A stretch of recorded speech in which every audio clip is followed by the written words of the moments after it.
श्री स्वामी समर्थ मैत्रिणींनो, तुमचं माझ्या ज्योत्स्नास कुकिंग या चॅनलवर खूप खूप स्वागत आहे।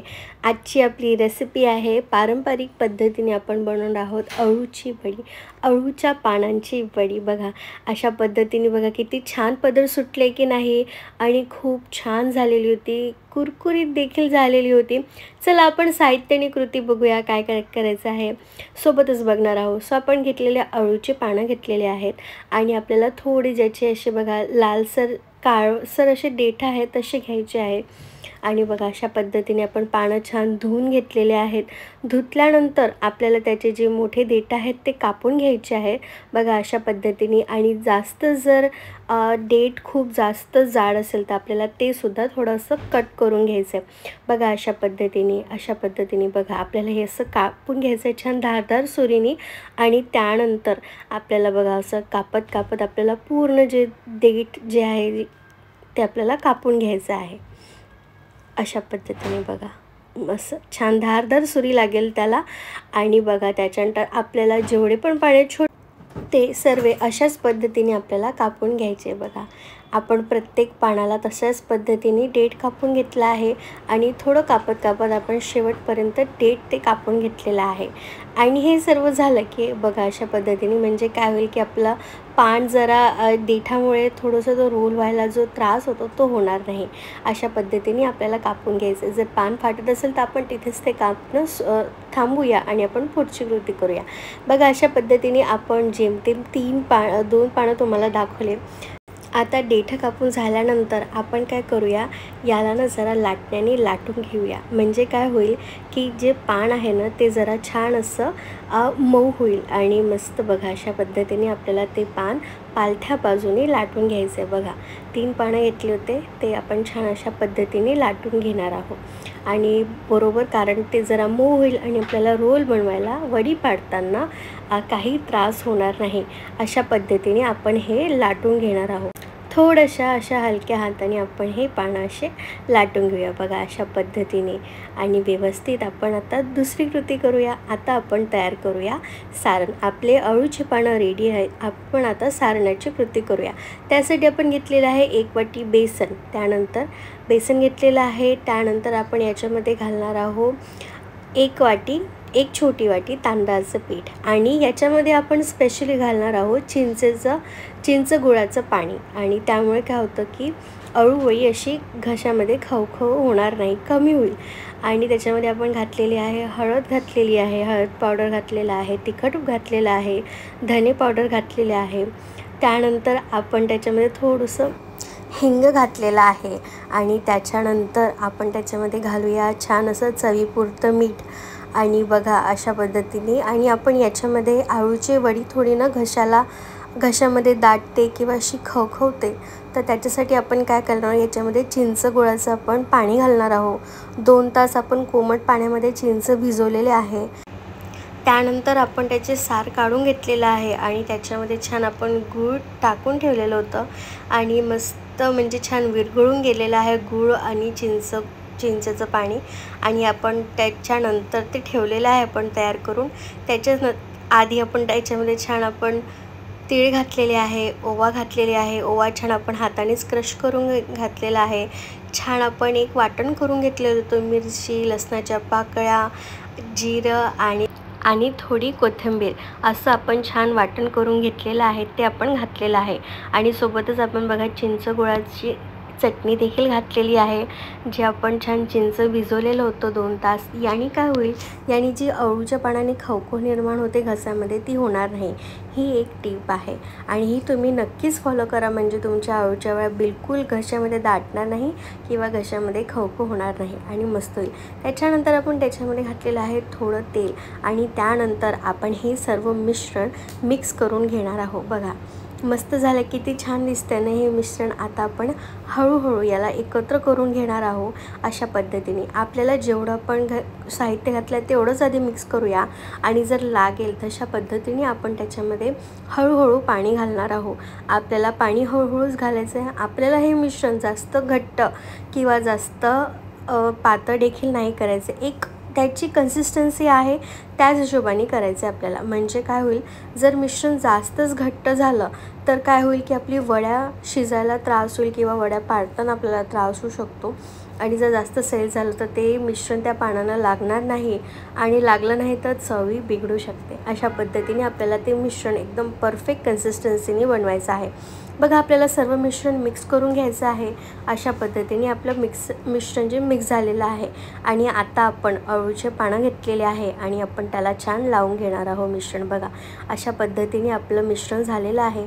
परफेक्ट कन्सिस्टन्सीने आपल्याला एकसारखं हे मिश्रण अळूच्या पानांच्या पालथ्या बाजूवर आपल्याला हे लावून घ्यायचं आहे। बघा अशा पद्धतीने व्यवस्थित एकसारखं आणि बघा व्यवस्थित आपल्याला हे पसरून घ्यायचं आहे।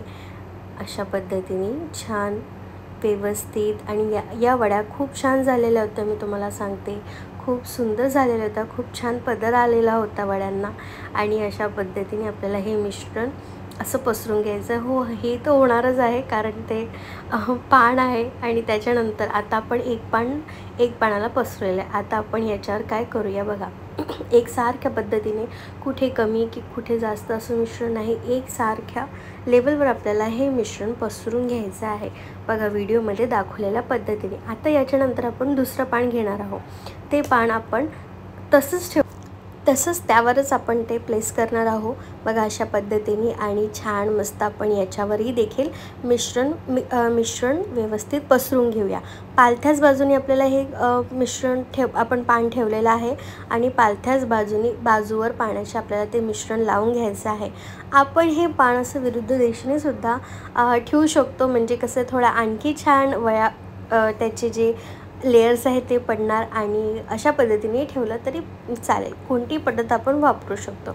बघा अशा पद्धतीने आपण सर्व मिश्रण व्यवस्थित पूर्ण पानावर लावून घ्यायचं आहे आणि बघा मस्त अशा अळू वड्याची आपली ही तयारी म्हणजे पानांची जी तयारी आहे ती होते आहे।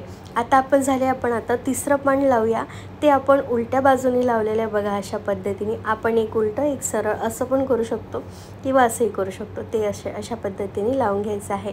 हे पानं छोटे आहे म्हणून आपण 3 वापरलेले आहे आणि जर मोठे असेल तर आपण 2 किंवा 2-3 वापरू शकतो। खूप छोटे पानं आहेत तुम्ही बघू शकता आणि अशा पद्धतीने आपण त्या पानावर देखील हे मिश्रण व्यवस्थित असं पसरून घेणार आहोत। असे आपण 3 ते 4 पानं आपण घेतलेले आहे आणि छोटे पानं आहे म्हणून आपण जास्त पानं घेतलेले आहे। व्यवस्थित बघा तुम्ही बघू शकता लेयर्स किती छान आहे। त्यानंतर आपण आणखी एक पान घेऊया, ते पण असं विरुद्ध दिशेने ठेवूया आणि त्याच्यावर पण आपण छान असं मस्त पालथ्या बाजूने आपण छान मिश्रण लावून घेणार आहोत बघा अशा पद्धतीने। मोठे जितके जास्त पानं असेल तितकी आपली लेयर्स छान होईल आणि त्याचा रोल पण छान असं मस्त होणार आहे घट्टसर। आणि बघा आपले आता हे पानांना मिश्रण छान लावून झालेलं आहे। आता आपण याला रोल करायला सुरुवात करूया। बघा थोड्या हलक्या हाताने आपल्याला हे पानं रोल करून घ्यायचे आहे अशा पद्धतीने आणि बघा आपण थोडंसं सारण लावून करूया, म्हणजे छान हे आपले पानं जे आहेत याचा छान असं व्यवस्थित रोल आहे। आपण सुरुवातीला एका बाजूने रोल करायला सुरुवात केली आहे, मग दुसऱ्या बाजूने आणि छान आपण ती बाजू अशी तिथपर्यंत अशी चिकटून घेणार आहोत बघा अशा पद्धतीने। आपल्याला छान असा घट्टसर आपला हा रोल करून घ्यायचा आहे बघा मस्त झालं की नाही। आता तसाच आपण बाकीच्या पानांचाही रोल करून घेतलेला आहे। आपण बाकीच्या पानांनाही छान मस्त असं सारण लावलेलं आहे मिश्रण आणि त्याच्यानंतर आपण ही पानं पण मस्त रोल करून घेणार आहोत। आणि ही रेसिपी करताना मी तुम्हाला सांगते मजा तर येते आणि जर तुमच्याकडे लहान मुलं वगैरे असतील तर तुम्ही त्यांचीही मदत घ्या, त्यांनाही म्हणा की थोडंफार, कारण दिस इज फन। ही करणं रेसिपी म्हणजे आर्ट म्हणू शकतो आपण बघा अशा पद्धतीने। आपण आता या वडीचाही रोल करून घेणार आहोत आणि आपण हे झालं की आपल्याला पाणी गरम करायला ठेवायचं आहे आपण भांड्यामध्ये आणि आपण हे मिश्रण छान चाळणीला एक तेलाचा हात लावून घेऊया आणि हे दोन्ही पण रोल आपण अळूवडीचे रोल आपण त्याच्यावर ठेवणार आहोत बघा अशा पद्धतीने। आपण चिकटवून पण घेतलेली आहे ही वडी आणि बघा मिश्रणाने तुम्हाला कळतच असेल, व्हिडिओमध्ये दिसतच आहे। आणि अशा पद्धतीने आपण हे जे आहेत आपण बघा कढई ठेवली आहे, कढईवर छान आपण चाळणी ठेवलेली आहे, चाळणीला तेलाचा हात लावलेला आहे आणि हे छान आपण वडीचे रोल त्याच्यावर ठेवलेले आहे आणि आपण छान हे स्टीम होऊ देणार आहोत, वाफवून घेणार आहोत। मग 15 मिनिटानंतर आपल्याला हे बघायची आहे की कशी झालेली आपली वडी छान मस्त बघा 15 मिनटं आपण वाफ येऊ दिलेली आहे। बघा किती छान दिसते की नाही, थोडासा काळपट रंग आला आहे म्हणजे आपली वडी छान शिजलेली आहे। आणि त्यानंतर आपल्याला ही थंड होऊ द्यायची आहे आणि थंड झाल्यानंतरच आपल्याला हिचे काप करून घ्यायचे आहे। बघा किती छान लेयर्स आले आहेत, छान पदर सुटलेले आहेत आणि बघा मस्त झालेली आहे ही अळूची वडी, अळूच्या पानांची वडी बघा, हो की नाही, खूप सुंदर दिसते आहे। आणि आता आपली जी लास्ट प्रोसेस बाकी आहे, आपण सर्व वड्या 1-1 सेंटीमीटरने कापून घेतलेल्या आहे आणि त्याच्यानंतर आपण हिला तळून घेणार आहोत। छान आपण तेल ठेवलेलं आहे कढईमध्ये आणि आपण 5 ते 7 वड्या डायरेक्ट टाकूया तेलामध्ये। हाय फ्लेमवर टाकायची आहे आणि टाकल्यानंतर आपल्याला थोडीशी आच कमी करायची आहे आणि 1 ते 2 मिनटानंतर आपल्याला तिला हलवायचं आहे।